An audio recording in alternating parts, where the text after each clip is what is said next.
Espectro Informativo con Víctor Hugo Arteaga. Regresamos a Espectro Informativo. Mi nombre es Víctor Hugo Arteaga. Tengo el gusto de recibir al abogado Sergio Arturo Ramírez. Sergio, ¿cómo estás? Muy buenas tardes. Te saludo, me da muchísimo gusto escucharte. Te deseo un año 2023 de lujo y platícanos este tema tan interesante de la justicia transicional. ¿Qué es exactamente la justicia transicional, Sergio? Yo la he escuchado, he platicado con algunos especialistas sobre esto y tiene que ver con una recomposición en el tejido social de muchos grupos criminales o delincuenciales. ¿Es parte de esto? Hola, Víctor Hugo, buenas noches. Pues sí, de alguna forma sí. Los modelos de justicia transicional son procesos que se han llevado a cabo en diferentes partes del mundo. Podemos poner un ejemplo: Colombia, Yugoslavia, Argentina, el mismo Estados Unidos con la figura del testigo colaborador, que ahorita lo vemos tan en tema, con asuntos como el de García Luna, como el de Joaquín Guzmán, como el del Grande, que está colaborando en el gobierno americano, que utilizan este tipo de modelos jurídicos, que son los que dan una alternativa de solución al conflicto cuando ya no hay más remedio que encontrar una solución que jurídicamente dé salida a la violencia. Lo que podemos considerar como un proceso de justicia transicional es, de primera instancia, aceptación de la comisión del delito, reparación del daño a las víctimas, anexo a la creación de un archivo histórico de los hechos, una judicialización con una pena disminuida por la colaboración que están teniendo con el Estado, con la reparación del daño a las víctimas, y por último, posterior a que cumplieron con su condena, entonces la firma de un acuerdo de no repetición de la conducta. Lo que pudiéramos pensar de la justicia transicional es que es traducir balazos a lo que es un aspecto meramente jurídico. No estamos hablando de acordar, no estamos hablando de llegar a arreglos, no estamos hablando de lo que vimos ocurrir en un sexenio como lo fue el de Calderón, donde el día de hoy estamos enfrentando y viendo un juicio que está llevando García Luna, donde se le ataca por actos de corrupción y por haber colaborado con grupos criminales en el país. Aquí lo que se considera es una cuestión totalmente distinta. Aquí lo que se considera es la urgencia que tiene México de entrar a un proceso jurídico que pueda abrir la verdad histórica de los hechos, sobre todo para las víctimas que tan dañadas están en el país, las comunidades que se han visto tan afectadas por estos grupos criminales, una reparación integral del daño, una creación de un archivo histórico de los hechos, donde pudiéramos saber exactamente qué pasó con el familiar, dónde se encuentra la persona, la hija, el hijo, el esposo, cuestiones que han estado totalmente alejadas del sistema de derecho y que no se han propuesto, y que hasta este sexenio empezamos a ver este tipo de aspectos que son tan urgentes para la sociedad. Yo lo he mencionado en diversas ocasiones, lo que pudiéramos considerar como el inicio de una tregua por México. Una tregua por México donde pudiéramos empezar a crear un espacio jurídico, meramente jurídico, nada en lo oscuro, nada por debajo de la mesa, nada que pudiera dar pie a generar actos de corrupción, sino con una ley de por medio, que es una ley que además viene anexa y supervisada por mecanismos internacionales, que son los que le dan la validez y la certidumbre al Estado de que utilizando estos modelos jurídicos pudiera haber una salida para buscar esta reducción a los índices de violencia y mortalidad en el país. Entonces, teniendo ya en la mesa el día de hoy nosotros una posibilidad jurídica de crear un espacio donde logremos tener mesas de pacificación que legalmente tengan una salida jurídica, entonces podríamos empezar a entrar en lo que pudiera ser un proceso de justicia transicional. A ver, Sergio, lo voy a hacer porque es un ejercicio súper interesante. Ismael El Mayo Zambada, ¿no? Que es buscado y está en la lista de los más buscados. Decide apegarse a un proceso de justicia transicional. Ponle que acepte.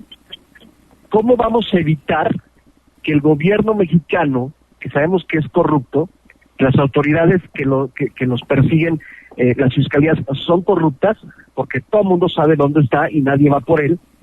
¿Cómo podría desarrollarse este plan de una figura de este tipo, de uno de estos capos? Ahora, ¿quiénes entran en esta condición para ser, digamos, aspirantes a una justicia transicional, a ser llevados ante la justicia, que acepten los delitos? Me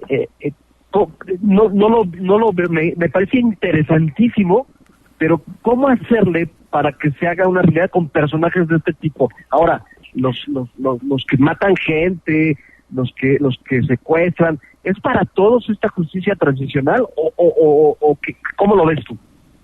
No, de hecho es para un grupo selectivo de personas que entran dentro de la esfera de los delitos de macrocriminalidad, no de microcriminalidad.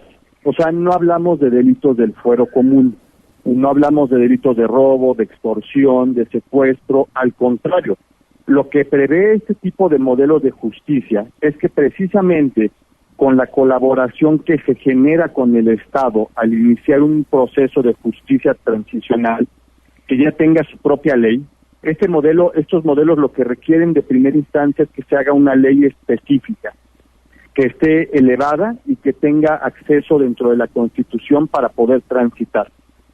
Una vez que lo tenemos hecho ley, entonces podemos decir que se puede abrir ese proceso para poderle dar acceso a personajes como el que mencionaste ahorita, personajes que entran en el tipo de narcotráfico, operaciones con recursos de procedencia ilícita, lavado de dinero, desaparición forzada de personas.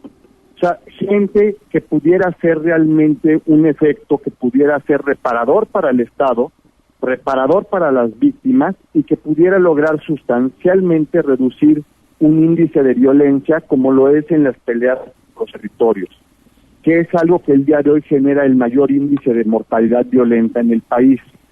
Lo que buscamos es precisamente lo que se debe de buscar o se está buscando al tener esta idea de generar en la conciencia que debería de haber abrazos no balazos, llamándolo de esa manera, termina siendo en un aspecto meramente jurídico un proceso de justicia y paz, justicia transicional.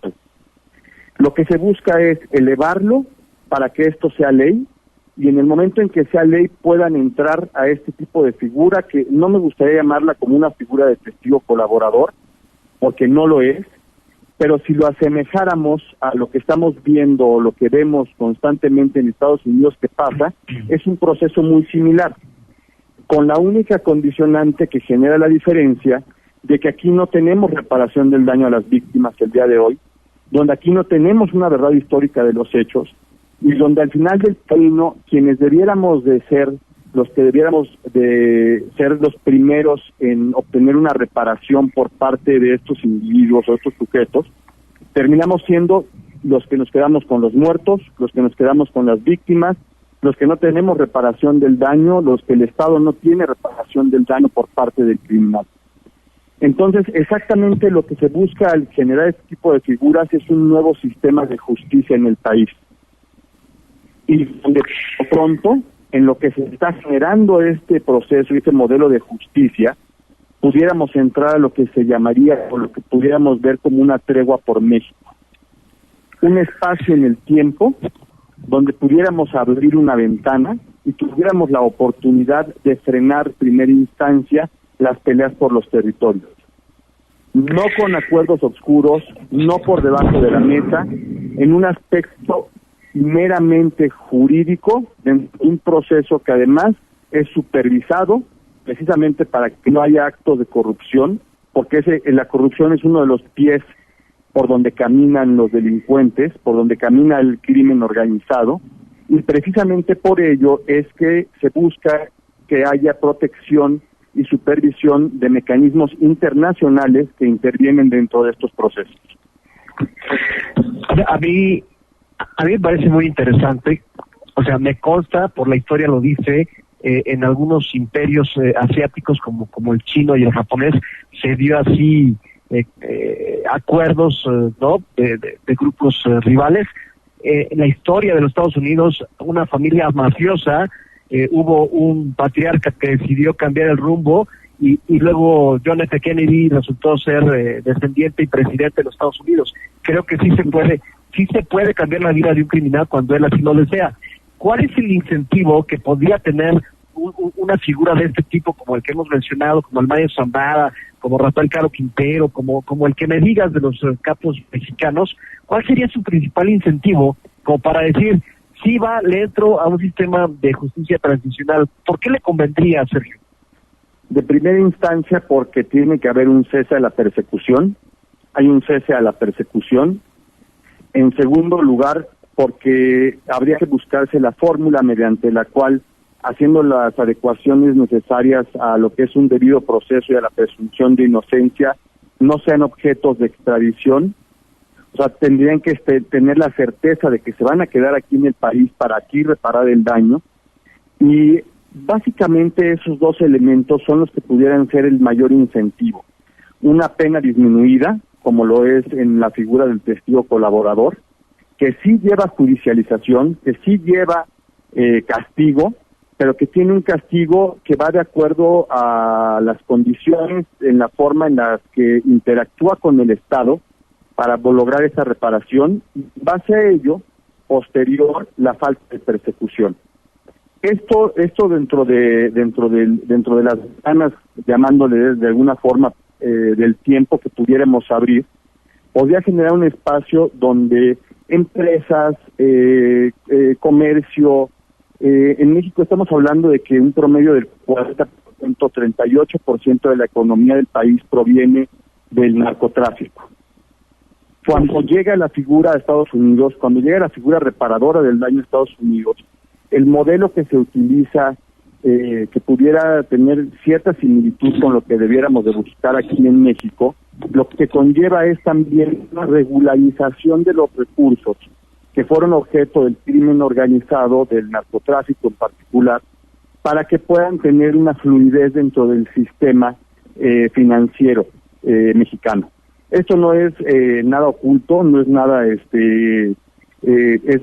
en otros países del mundo es algo que ya se ha hecho, que el 99% de las veces que se ha aplicado ha funcionado.